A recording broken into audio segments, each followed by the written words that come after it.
comments below, and we will try to engage with you, of course, as we want to. I'm JJWalsh. This is Seeking Sustainability Live. I'm based in Hiroshima, Japan. And today I'm talking with travel food specialist in Tokyo for Arigato Japan, Lauren Shannon. Thank you so much for joining, Lauren. Yeah, it's great to be here. I am so happy that you asked us, and I really love what you're doing. So thank you for including us in this grand experiment. Of course. We're so happy to talk to my travel is one of my passions, and sustainable travel. So I'm really excited about what you do. And I think food tourism is definitely a reason people want to come to Japan. So doing food tours, even during coronavirus, you've kind of transitioned to online. So we've got so many exciting things to talk about. Yeah, it's been an interesting year to be in tourism for sure. And I know a lot of the people that you've interviewed are in this industry as well. And yeah, it's been amazing seeing all of the new ideas and the strength and the resiliency of the industry. Of course, we all can't wait until this is all a lot easier. But in the meantime, it's been very uplifting to see what people have been able to accomplish during this time. Yeah. I met you many years ago. That's right. You were running a restaurant. So you've been in the food business for a very long time. Yeah. Can you give the viewers a little bit of your background in the food industry? Sure. So I think my passions are actually all mixed together now in my current life. So when you look backwards, all these things seem a little disparate, but they did come together for me, I think, in this time in my life anyway. When I first came to Japan, I was teaching teachers how to use technology. So I was, and this is a long time ago when technology looked really different than it does today. So I did that for about 3 years in Kagawa. So I was in a more rural area of Japan. I really loved it. And then my husband and I moved up to Tokyo about 20 years ago. So we've been in Tokyo a long time now. And I was a little burnt out from teaching and being an educator. I was an educator in the US and then in Japan. And so my other passion was really about food and all of that. So I went into the food business. I was introducing wines from California to the Japanese market. Then I worked for other restaurants. Then I ran my own restaurant and catering business. And so it's been quite a journey. And then about 8 years ago, I got into tourism. So that's been really good. And so now, and it's a food tour company too. So that means that everything kind of came together to kind of link those passions: technology, food, and travel. That's awesome. You guys have an excellent website. You also are on Facebook quite actively. Is it also Instagram? Where's your main channels where people can find you? Yeah, so we're mostly active right now on Instagram, Facebook, and Twitter. But we also are starting to play around. We're getting ready to finally do some stuff on TikTok. My partner, Anne, in the business has been really active on TikTok. She's got a great channel highlighting Japan and her family if you want to check that out. But Arigato Japan is going to be active there more. And then we've really started doing a lot of fun stuff over on Pinterest, where people can kind of gather images to plan their trip to Japan. So that's been really fun as well. That's very linked to our blog and our Instagram and our Facebook. But I would say we're taking on each channel when we feel like we've got the bandwidth to do it. And I have to give a shout out to my marketing manager, Jess. Her handle on Twitter and everything is Wired Jess. And she really helps us manage all of our social media. So I'm quite active supporting her, but she's really the leader in that area. Oh, that's great. Yeah. Thank you, Pablo, for joining from the HAPS team and for the award. Any awards given during this talk, like usual, I will share with my guest, of course, 50-50. And thank you so much. I noticed one thing about your tour company, which I haven't seen with many other tours in Japan yet, is you also have some Spanish guides. So you offer some of your tours in Espanol, right? Yeah, so cool of you to notice that. So what's interesting about our company is that we are pretty much 60% of our guides are local Japanese and about 40% are long-term foreign residents in Japan, and they come from all over the world.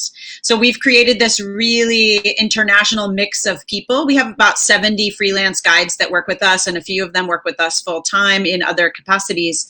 And Alex, our training manager, is Spanish. He's from Mexico. I mean, he's from Mexico, speaks Spanish. So really early on, we started to do some tours in Spanish. And it's great that you brought that up right now, because later, by the end of this month, we'll be launching our online experiences in Spanish as well on the website. So we can do walking food tours now in Spanish. And then we'll be doing quite a few of the online tours. We have several Spanish-speaking guides in all of the cities that we're in. So we added that on, and it was exciting because there are some great platforms.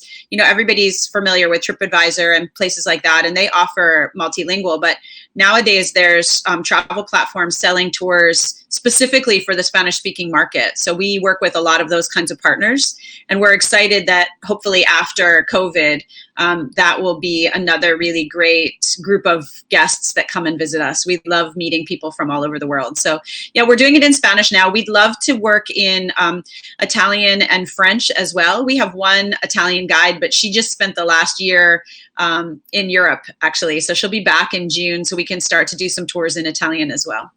Oh, that's awesome. Yeah. And I love that multifunctionality. And that's something I often talk to local destinations or businesses involved in tourism about, is not just having translators, No. not just having people who can speak English or speak the language, but people who are able to connect because they have a deeper understanding of the information and they know how to connect to people, and they can speak another language, right? That's really key. So Yeah, that's and wonderful. one of the really cool things about us as a company, and I hear this, I mean, I hate to this is, a lot of this is going to come off as me bragging, but I'm really bragging about my team. They're really the ones that inspire me. But what I love is that our Japanese guides really love working with all of our international guides. And so it's not just sharing that deeper knowledge with the guests at the end. It actually has made all of us better guides, because the Japanese guides can really inform us in a deep way what it is like growing up in daily life in Japan and really understanding the kind of intricacies there. But the things that they don't know is they don't know what foreigners don't know.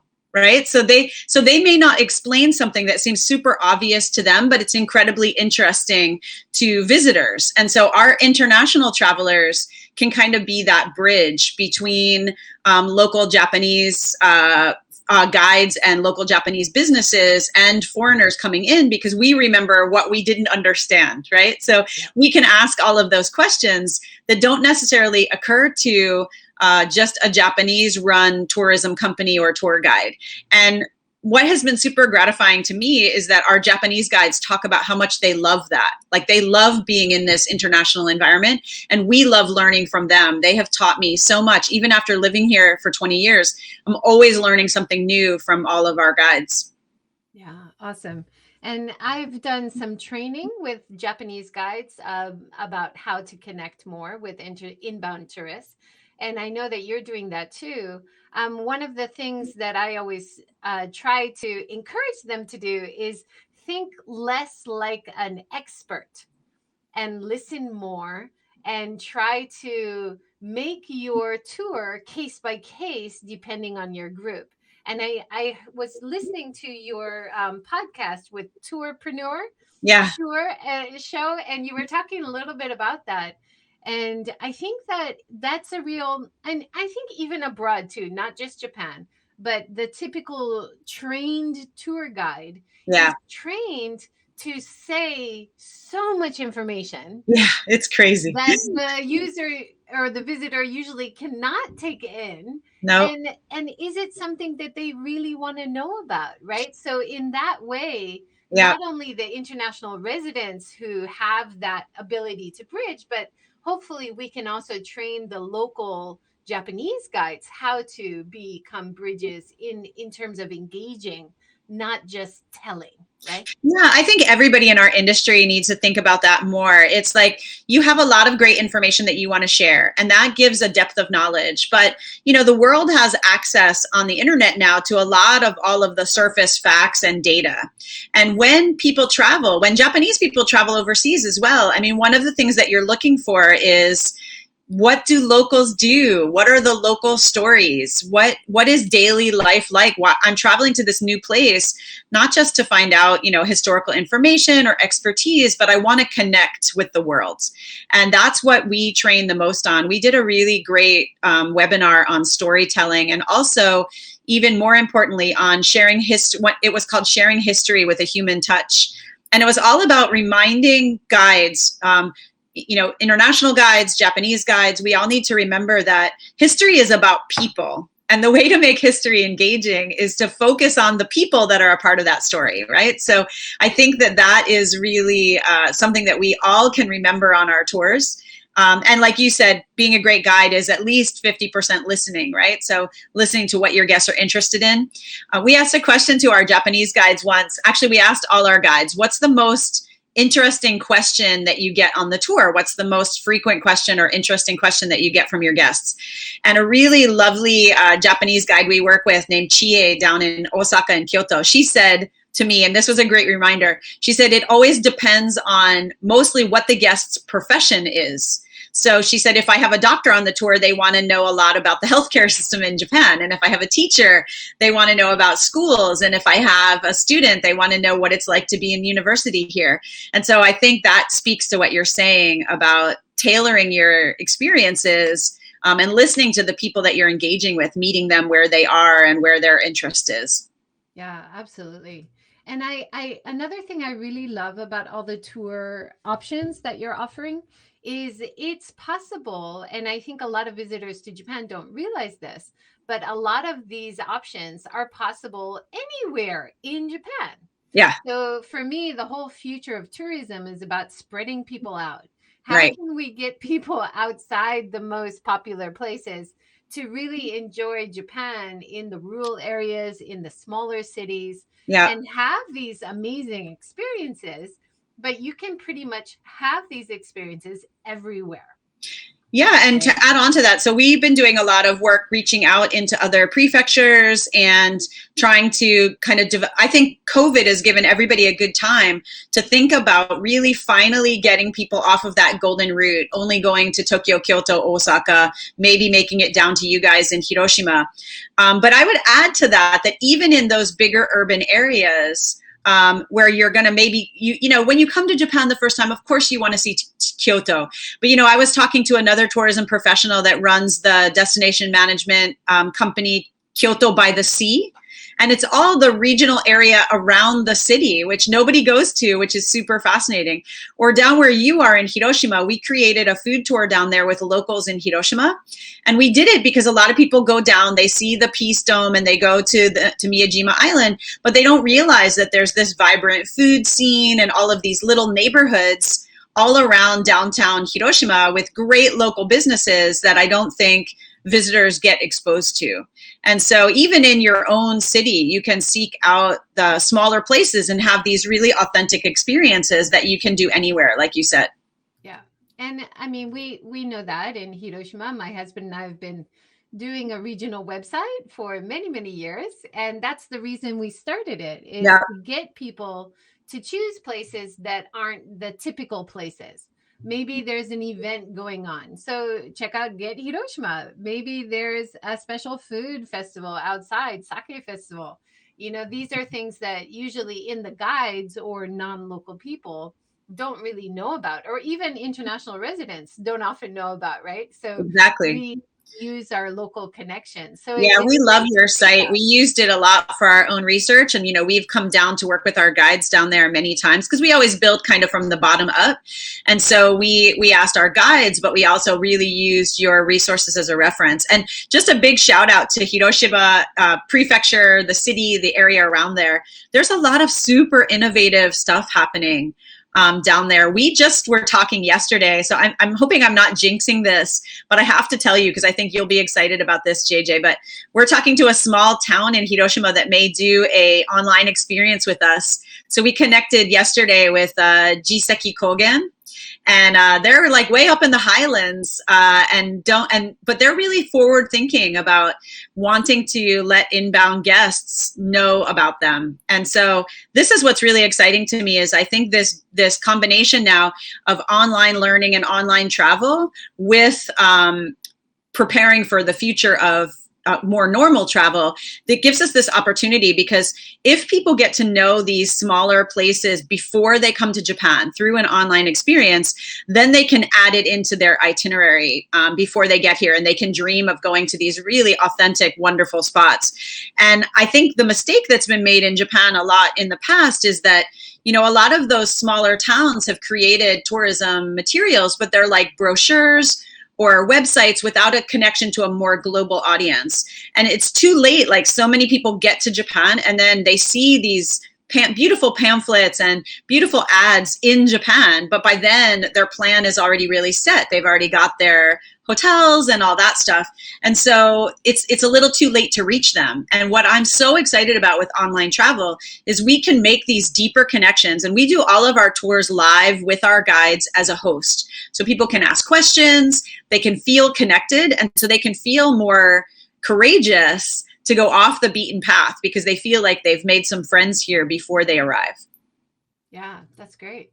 You have a lot of really interesting online tours. Going virtual during coronavirus has been so important for so many travel companies. Can you talk about some of the more popular ones? I know you're very passionate about the tea programs. So there's a couple of things I wanted to mention about our online experiences. So we were one of the first companies in Japan to launch. And we, right from the beginning, you know, when we were trying to decide to do it or not to do it, which I think a lot of tour companies were doing all over the world, like, do we go into virtual or not? What we did was we went on some of the early adopter experiences. I remember distinctly, we went on a coffee one in Mexico and a tour around the city one in Paris. And on both of those experiences, like, the light bulb went off that this was just not going to be only for COVID.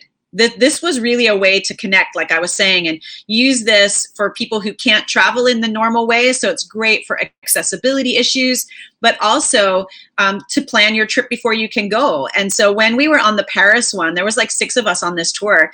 And at the end of it, all of the people were asking the guide for his contact information. And they said, you know, when I can travel to Paris again, I would love to connect with you. So this is also for all the tourism professionals out there.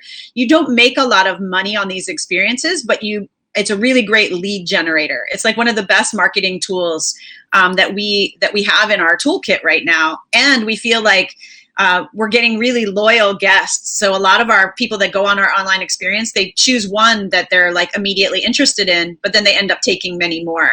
And then I would say, like, yes, I'm super passionate about the green tea one and also the Mount Fuji one, but for an interesting reason. First of all, I love green tea, but both of those tours, we did them in collaboration with Shizuoka Prefecture with their DMO called Travel Shizuoka Japan.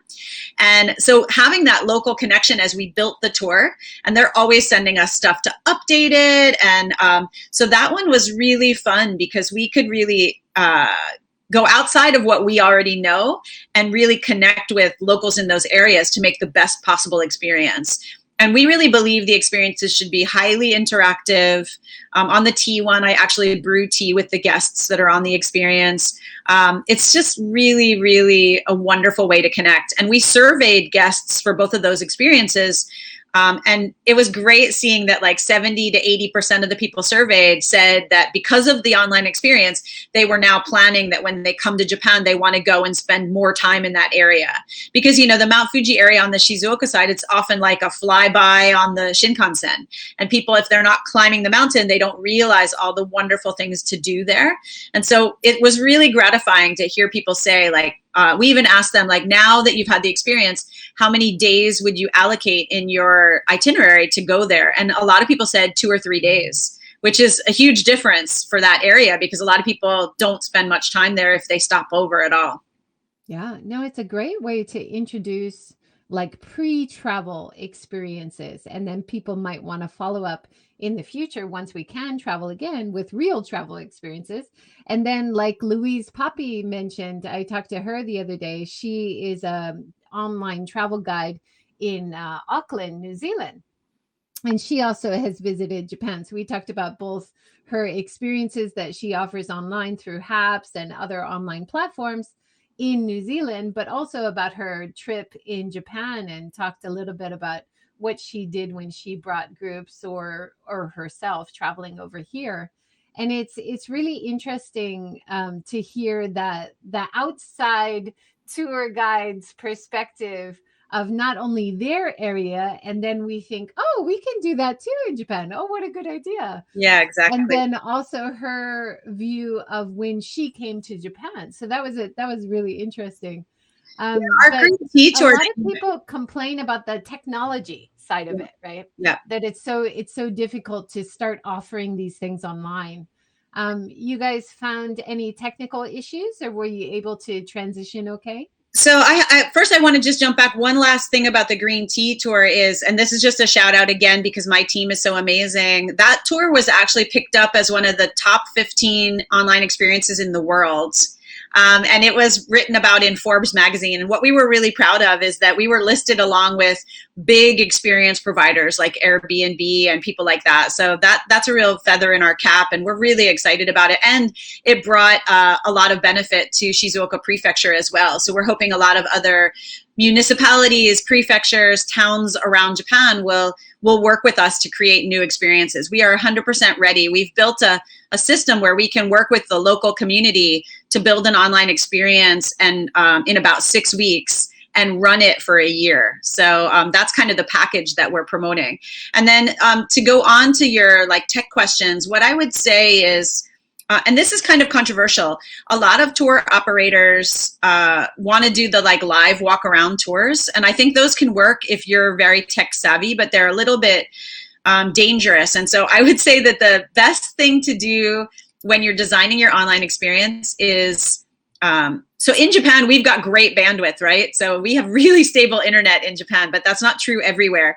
So we try to design the experiences so that they work best for kind of the lowest common denominator of technology. So think about, my mom comes on these experiences and she has an older laptop and she's not that technologically savvy. She loves being on the internet, but she's always learning. And so I always want to make it so that my mom could do it easily. So I would say, like, think about your audience and make it as easy for them to follow along and interact as possible. And then, throw back just to what we were talking about before. It's not so much about the technology, it's about the story and the interaction. So just like being a walk around real life tour guide, think about what you want to share, make it super engaging, listen to the audience, give them time to ask questions. Those are all the most important things. And you can always build on the technology. Like, we learned a ton. We launched our first tour at the end of March last year.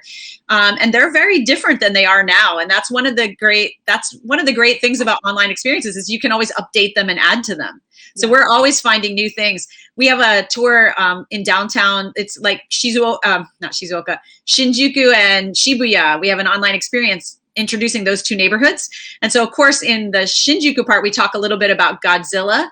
And yesterday there was news about this new amusement park in Tokyo that's going to have this amazing Godzilla ride. So like, I can go immediately into that online experience slide stack and I can add that in, right? Like, we can keep it super updated. And I think that that's going to be great for travelers because so many things are going to change after COVID. Some places that we love are closed. Lots of new things have opened because people had time to build. And if you're doing an online tour, you can easily update that information and give travelers like the most updated information that you have. Yeah, no, it's awesome branding, not only for your business, but I think awesome branding for Japan in terms of bringing people back to Japan when travel is possible, right? And, reaching out to people that maybe can't travel. So we are working with a great travel partner you guys should all check out. And if you're a tourism pro on this, maybe look at hosting your tours there. But there's a platform called Beyonder. And their whole focus, they were the first platform that was focused only on online experiences. There's another one like that called Tour HQ that's all online. But Beyonder, actually, their target market is like maybe older retired people that can't travel anymore, people with super young kids that maybe have to save up for a trip to Japan, people with accessibility issues where travel might be very difficult for them. And I love that this opens the market up to those millions of people that might not be able to get here, but still have that wanderlust. So we always try to make the travel experience online like you had a chance to go and see and do.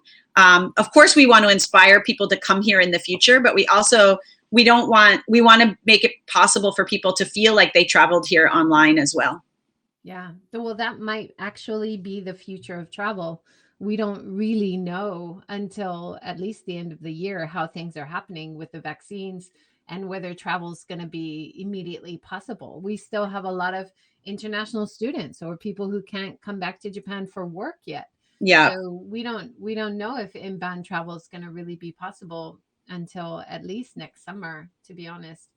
Yeah, and one of the things you mentioned, and I know this show is a lot about sustainability, and a lot of people think about sustainability in terms of that environmentally sustainable angle, but sustainability is also about, we're kind of focused on re-looking at all of our foundations in Arigato Japan through the lens of like 3 pillars of sustainability. So one is the environmental impact, but the other 2 are community and economy. And so like you said, we're not just promoting ourselves on these experiences. In fact, at the end of the experience, when someone comes on, we provide a resource pack afterwards, and we can add all kinds of links for, things that they can order from Japan overseas, or companies that we featured, or other experiences that they can, like classes they can do online. So we're really trying to support all of the local economies in the places that we talk about as well. And I think that's something that we're really passionate about, is telling local stories, supporting local business, supporting small business. This is all something really in our wheelhouse. My partner Anne and I are fierce supporters of entrepreneurs and small business people. And one of the hardest things for me in COVID, working first in the food industry and now in the travel industry, is seeing how many people are affected by this. And so we all need to do what we can to keep these small businesses alive, so that at the end of this, it's not just all about big companies coming in and taking over. We want to make sure we're supporting all those folks as much as we can.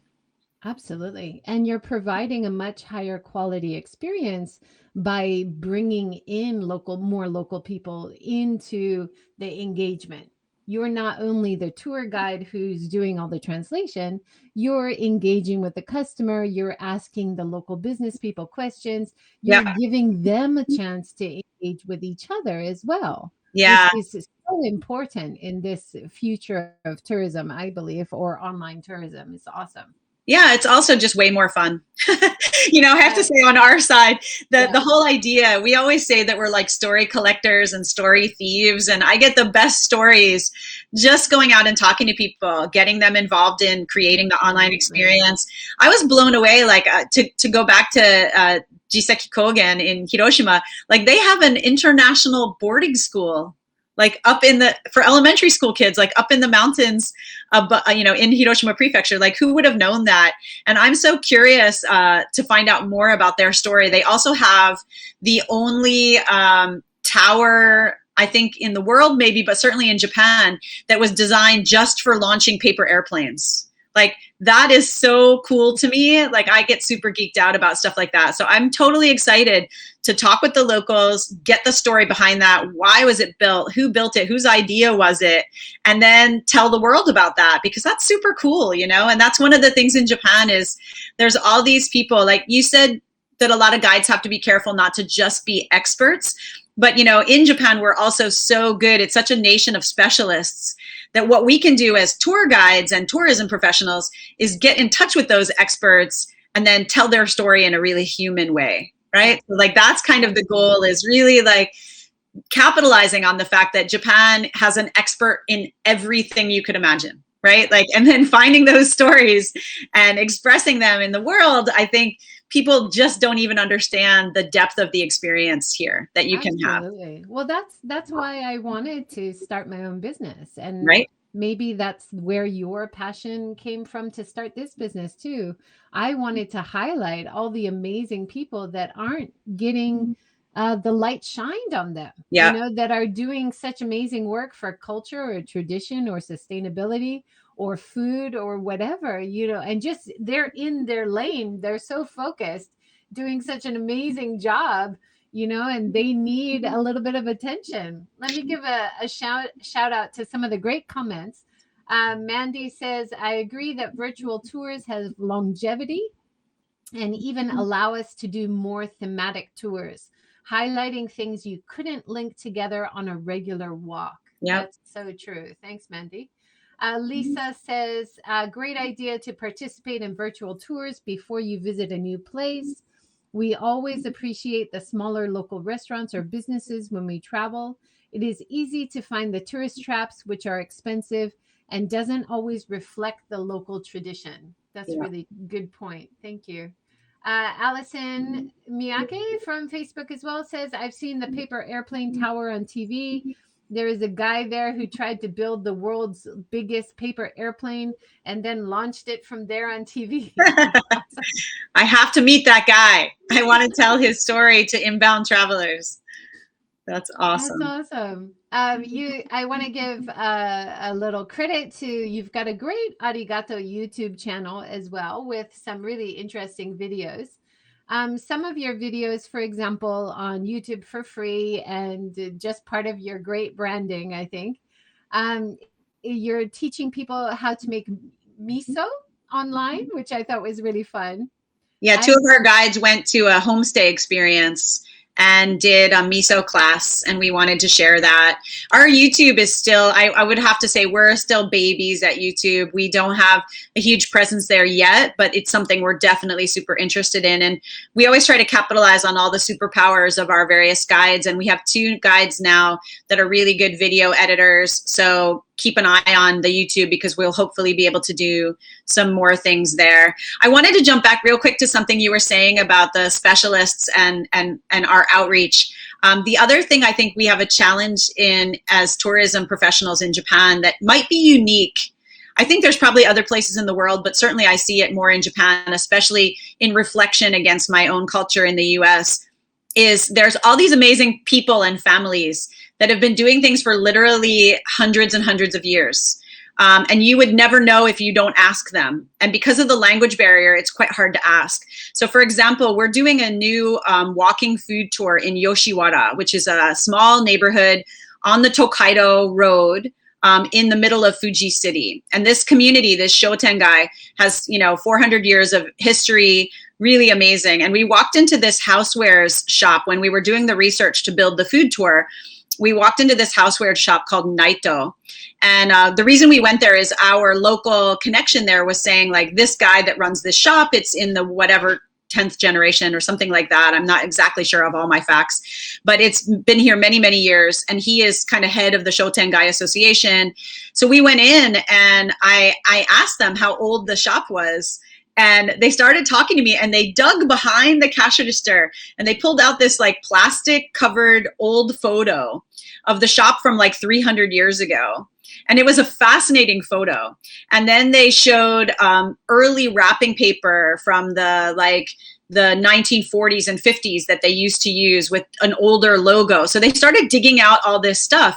And I was immediately struck by the fact that if there was like a 400-year-old shop in some town in the US, there would be a big plaque on the outside. There would be like photos on the wall that everyone could see. Like there'd be this big shout out about the history. But I think in Japan, folks are a lot more humble about their expertise and their history. They don't want to come off as, bragging about it and things like that. So if we as tour professionals don't push and get those stories, people could walk right by that houseware shop and never know that it's got this amazing, fascinating story. And then once you get them talking, the great thing is then they're really happy to tell you everything about the history of their store. They were showing us all these different old artifacts that are not for sale, but were old time housewares. And like once we open up the box, there's so much information, but you're not going to see it on the surface. And I think that's where, digging deeper and then thinking about the sustainable side of community and economy is so important. It's like getting those stories out because folks are not going to talk about it themselves unless somebody asks. Absolutely. I 100% agree. That's so important. And you're right when you say it's also more interesting for you as a tour guide. Yeah. Right? That's one of the things I always talk about if I do workshops with Japanese tour guides is what are you curious about? Yes. When you travel abroad, what is it that interests you? Where do you want to spend time? Yeah. Not just click the famous photo, but where do you enjoy spending time when you're traveling? Yeah. Right. And that is what you should think about introducing to visitors when they visit your town. Yep. And when you're walking around your town that you know too well, try to look around and try to see it with fresh eyes. Exactly. And that's a wonderful thing about taking travelers around is they're seeing it with fresh eyes. You can like revisit where you live and be like, oh yeah, that is interesting. That's the hugest gift of working in this industry. And I literally appreciate that gift every single day is that, you know, I've lived in Japan 23 years now. I find out something new every single day, some new story, some new connection, and I get to see it through all of these other people's eyes, both the locals that you talk to, like in your own town, when you start to uncover and show what you want to show, you're going to find stories that you didn't even know where you live, right? And then you get the thrill of sharing that with someone else. And then they're going to ask you a question. A shout out to one of our guides, Haruka. She tells this great story. She takes people on tours in Akihabara. And, you know, everyone knows it as Electric Town and geeky anime and manga and stuff like that. But she tells this great story of how the economy around that neighborhood started out when soldiers came back from the war. They sold small electronic parts to a technical university in that neighborhood. And so there was this circular economy between the soldiers selling like wires and switches and this electronics technical school that was buying those things to make their projects. And so nowadays, those little specialists that sell like, one guy will sell like just LED lights. He's got some little booth under the tracks and in the buildings around Akihabara. And one of the so she used to tell that story. And then on one of her tours, one of her guests asked, like, that booth is so small, how do they get in and out of there? So she was like, oh, wow, that's a good question. So she asked the shop owners and they said, oh, we have, and he showed her, they have like a little latch door under the counter and they literally have to crawl in and out of their little booth every day. And she would have never known that if someone hadn't asked. So there's this like cycle of storytelling where you uncover part of the story, you get more questions, you uncover more of the story, you make more connections. Like, it's just so gratifying. It's like really the best part of this job, for sure. Yeah, that's awesome. Allison says also easier to ask on someone else's behalf. Yes. You can go deeper when you are guiding others and ask questions you would normally be too shy to ask for yourself. That's I agree. True. Although I'm not shy at all, JJ. I don't have that problem, Allison. Oh, I'm just willing to ask. I just ask when I'm the nightmare guest on a tour, because when everyone else is ready to move on to the next spot on a tour, I've already got 10 more questions that I want to ask. So I'm always the person where, like, when I'm traveling in Europe or overseas or in Southeast Asia, the guide will usually say at least once on the tour, why don't I get back to you about that after the tour? Because I always ask maybe 5 too many questions, right? but that is great for a tour guide to be able to say. That's also something I often suggest to tour guides who are trying to give tours for international people. Don't say you don't know. If you don't know, that's fine to say you don't know, but say, hey, I will check that for you. Or realize that you are in a fantastic position to ask someone who does know, because usually you're standing right next to staff or people that you can communicate with because you're not struggling with the language barrier. So don't feel shy to ask other people around you to help answer the question. And I think that's a big hurdle for a lot of qualified guides, because they don't want to seem like they're not experts. Yeah. And I always tell them, you know what? To me, that makes it seem like you're more of an expert.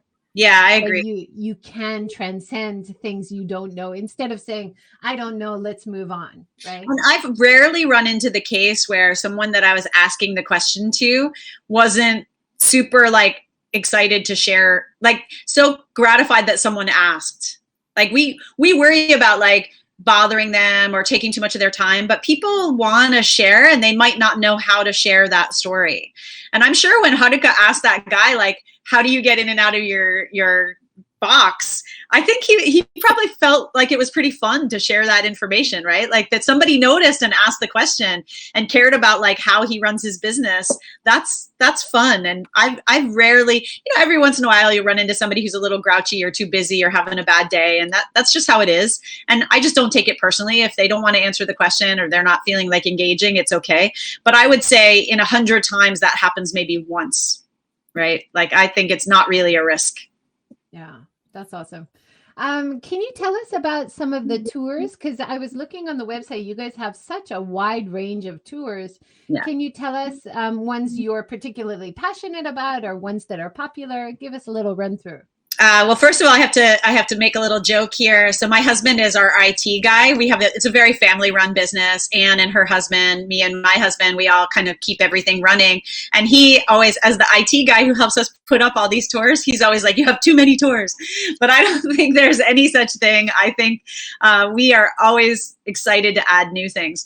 And so a shout out. So I love that we have a really broad range.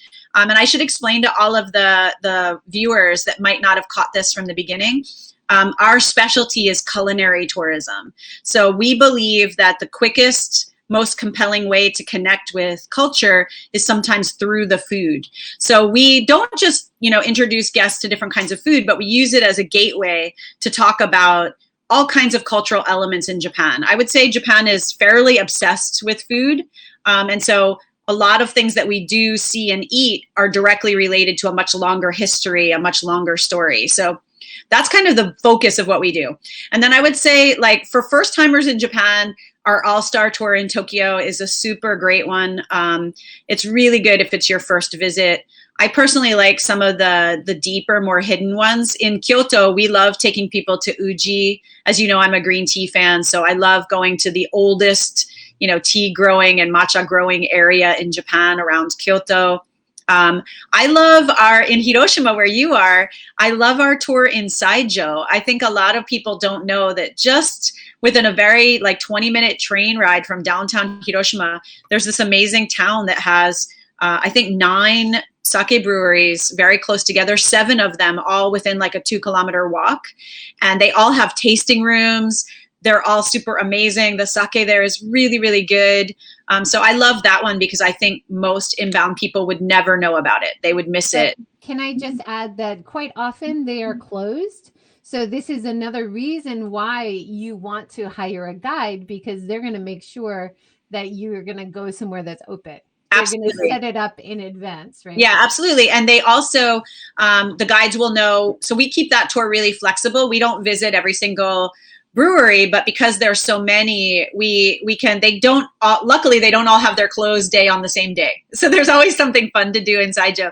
So yeah, but you're right. The local guide is going to be able to do so much for you there, which is, I think, true everywhere. So I'm a big proponent of guided tours because I think you should do a lot of independent travel and discover things. But whenever you get to a new place, the first thing you should do as a traveler is hire a good guide and have an experience, because you're going to see things in a much different way. And it's going to set you up for a much deeper experience throughout the rest of your tour. You don't need to do guided experiences all the time, but every trip you take should include some of that, in my opinion. So I really like that tour.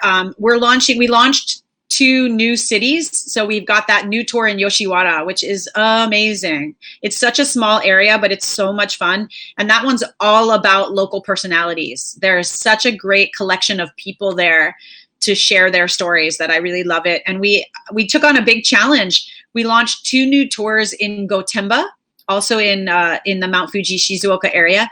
And Gotemba has kind of gotten a short shift these days. Most people just think of it as where there's this big shopping outlet center outside of town, but actually it has this amazing history and, again, really cool local people. So we launched 2 tours, a day tour and a night tour in that area that I think are really special. I love all our tours, so it's like picking a favorite child. It's not that easy. so hard, right? There's I so much especially to love, I guess I see. would say my favorite tour to guide is Tsukiji. And that's funny because it's such a popular, well-known area, but I think we give a totally different experience when you come with us to Tsukiji. We shop there as locals. So we know all of the local vendors really, really well. Like my husband and I are going to go to Tsukiji after this online today. We're going to drive there to do our shopping. And because of that, when I take guests around, it's like introducing them to all my friends in the market. And that's really fun. That's awesome. One thing I would suggest to people traveling in Japan is if you can stay 2 nights at least somewhere. Yeah. And what I like to do is wander around the streets and stuff once you arrive for the first night. And then the next day, you hire a local guide, you do an organized tour, and you have so many more things to ask about.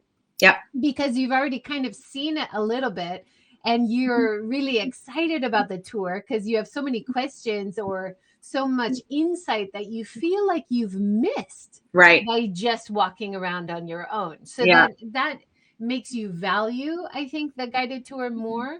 I Yeah. would definitely not recommend people come in for a half day, just do a guided tour and leave. I think you're missing a lot of the depth that you definitely need to get value from your guided experience for sure. Yeah, and I agree with you 100%. But I would, on the flip side of that, if it's really impossible for you to spend a longer time somewhere, then definitely get a guide. Because if you're only going to be there a short time, if you only walk around on your own, if you're only there for, if you can only fit in a half day or a day, then it's even more important to connect with a local because you're not going to understand what you're looking at. And I think you'll just have a much better experience. If you do have a short time, you should also hire somebody locally.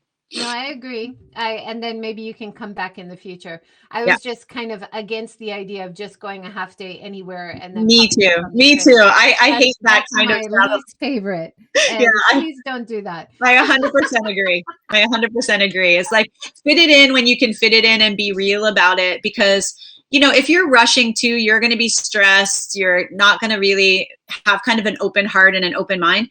And you don't have any time to reflect on what you're seeing. Another recommendation I would make to Japanese tour companies and tour guides is, and this is a common problem. So besides training our own guides, as you mentioned, we do training programs for other guides all around the country.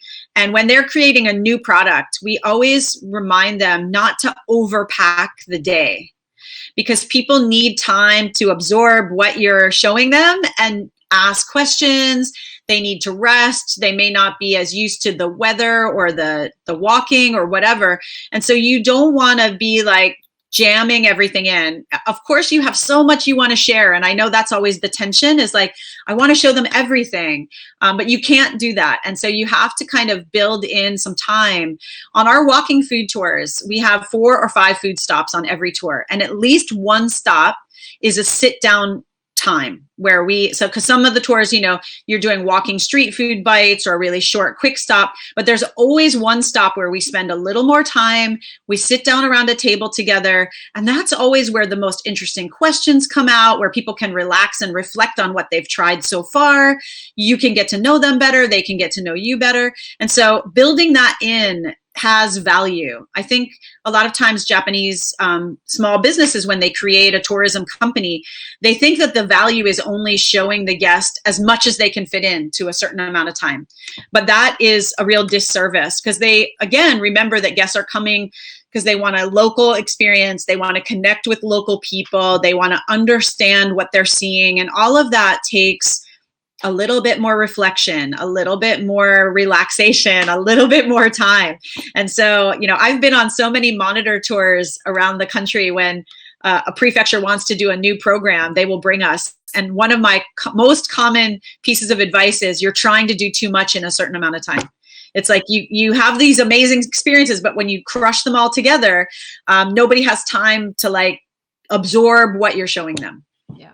Well, I've done a lot of monitor tours as well, and quite often, if you ask them why there's so much on the schedule, they'll say, "Oh, because we want to know which one is the most popular. We're not actually planning to have this packed of a schedule, but we're only hiring you for 2 days, so Yeah. trying to get the most money out of you. But so that's a really tiring thing about being a monitor. But I love having that interaction with the planners. I Yeah. really enjoy that part of it as well. Yeah, and we've seen both where, they, of course, I know that a lot of times they're just trying to take advantage of our time, but some of the things that I've been on are actual packages that are already written up and they want us to try it. And I would say even those, there's often just too much in a short amount of time. Like there's only, you need to leave breaks inside your experience, whatever you're creating, mostly because of reflection, mostly because people can't absorb what they're seeing that quickly. Yeah. Absolutely. And I think travelers often do it to themselves anyway. Yeah, for sure. So, like planning too much in a week-long trip, Yeah. trying to get across the whole country, which I totally understand because you're maybe thinking you're only coming to Japan once.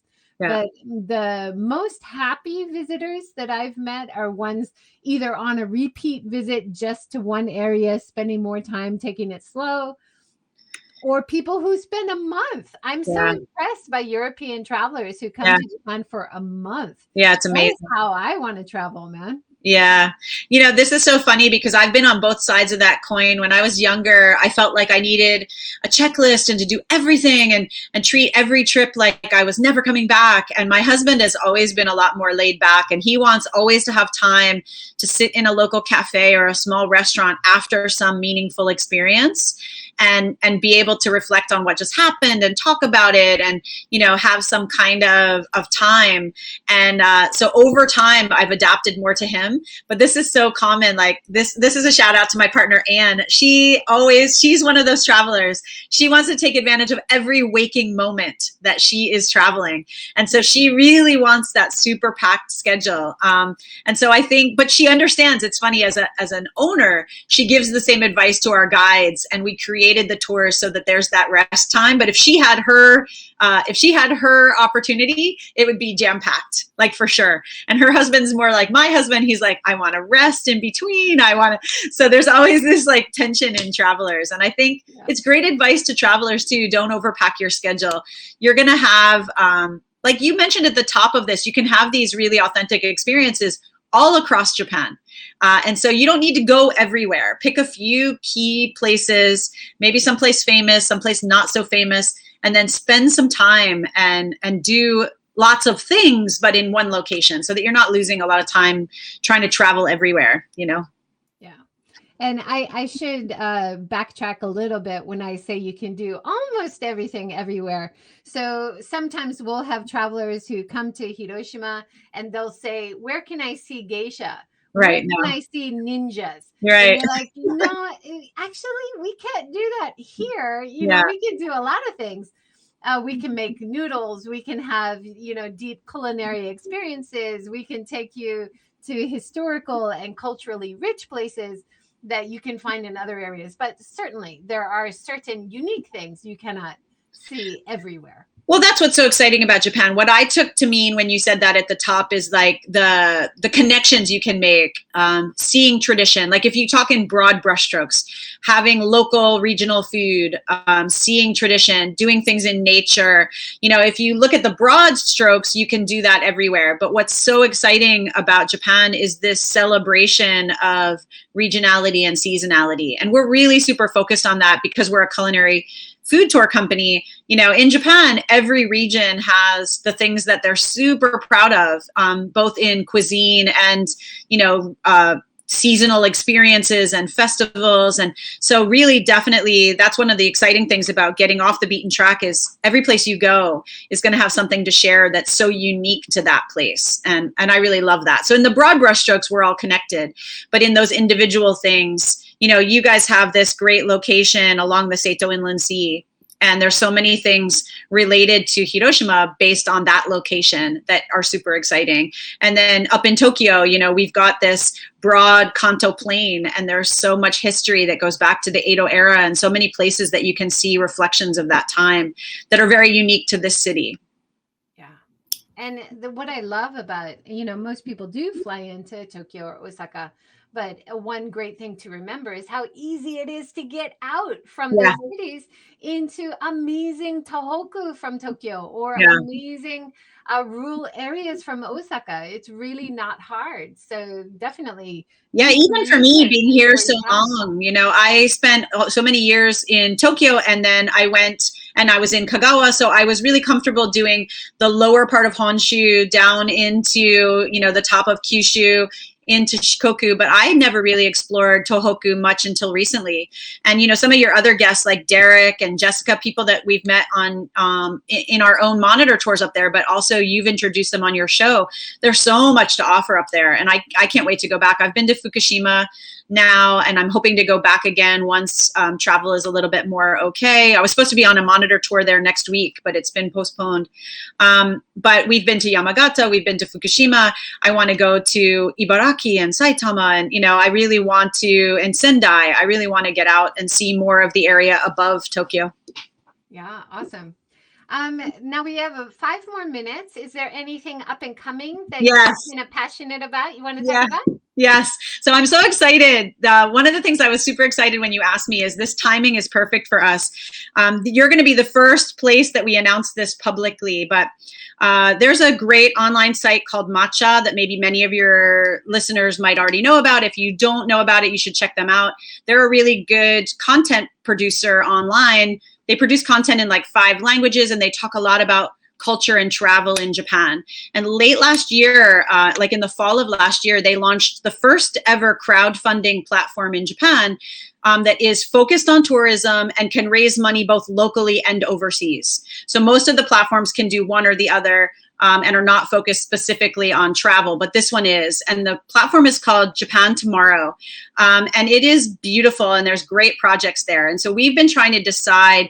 We told them back in October we want to do something, but it took us a long time to decide what we wanted to do.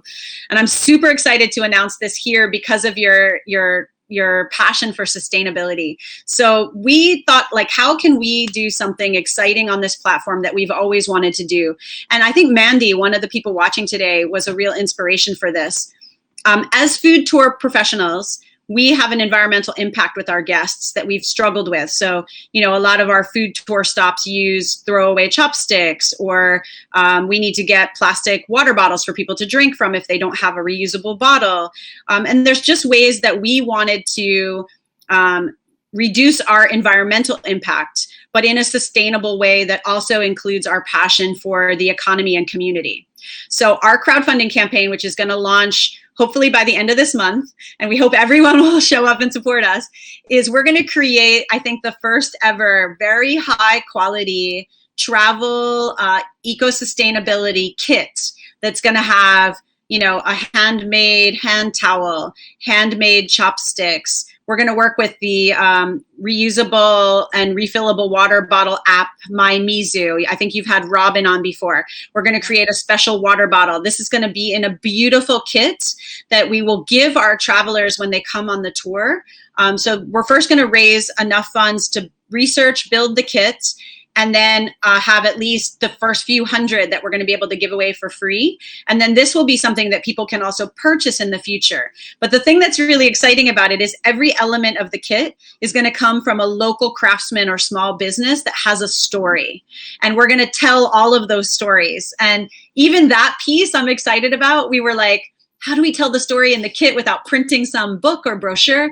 And we found a company that makes embroidered QR codes. So we're actually going to stitch a QR code onto our kit that will have this ongoing story series and blog about everything that's in the kit, but also about sustainable travel overall in Japan. So I'm going to be reaching out to you for introductions to include those stories, because this platform that you will find through the kit should highlight experiences that you can have that are, focused on sustainability in environmental consciousness, in community, in supporting small business. So we're going to put this together.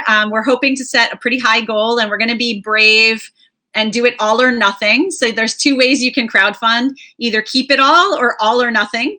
but the matcha people told us that that sense of urgency, everyone pulling together, it's really going to depend on everyone in the community that we reach out to make this happen. And the last piece about it is, you can probably tell from having me on the show and because we've known each other for a while, I'm super excited to talk about this stuff and share people's stories. So the last piece of this crowdfunding is we're already lining up ways to reach out to tourism and culinary tourism professionals around Asia and around the world, and use this as a prototype so that other tourism companies can start to think about how they can create something for their guests that will have a longer impact. And we want to make this kit so beautiful that you will use it on this trip, on trips that you take all over the world, and even in your own hometown when you go home. So that's the announcement. We're super excited about it. I hope it's successful. Yeah. Yeah, really exciting. And I noticed that, like on food tours, it's not just your food tours, it's all of them. When you see things that are very high quality, it's always reusable glasses, reusable hashi, beautiful water glasses. And when it's budget or cheap things, it's so much waste. And that is such a concern. So to have this kind of kit idea, where you give it to all of your travelers, and you can really have a positive influence on even the budget places. Yeah. If everybody in your group is like, no, we got our own straws, we got our own water bottles, don't worry, and then having, even as a small company, having that influence, just planting a seed in people's mind, thinking, oh, wow, well, that's a good idea. And it actually saves me money because I don't have to give them the trash, that I have to buy. So, and we're so excited to work with the craftspeople. Like, I can't wait to introduce the chopstick makers and we're going to use the tennigui, which we can show how you can use that in so many different ways. So I'm really excited to tell those stories. Yeah, there's so many wonderful things about Japanese culture that are so sustainable. We just have to look back even just 20 years ago, even 2 generations, and bring those back. There's so many fabulous examples. Thank you so much, Lauren. It's been a great conversation. I think Allison was saying she's taking copious notes. So I think people really did appreciate all of your insights. Thank you so much. Well, I'd love to connect with anybody offline. You can find, JJ, you make it so easy for people to see all of our social and everything like that. We'd love to have you all connect with us. And, our online experiences are fun, even for people that live in Japan. I guarantee you'll find out some things that you never knew before. So we hope that we can meet more of your viewers and listeners after this as well. That's fantastic. Thank you all so much for joining, and great comments and questions today. Thank you, everybody. Thank you so much, Lauren. Everybody have a great weekend, and we'll see you back here for another round of talks next week. Yay. Great. Thank you, JJ. Thank you. Take care, everybody. Bye. Have a great day.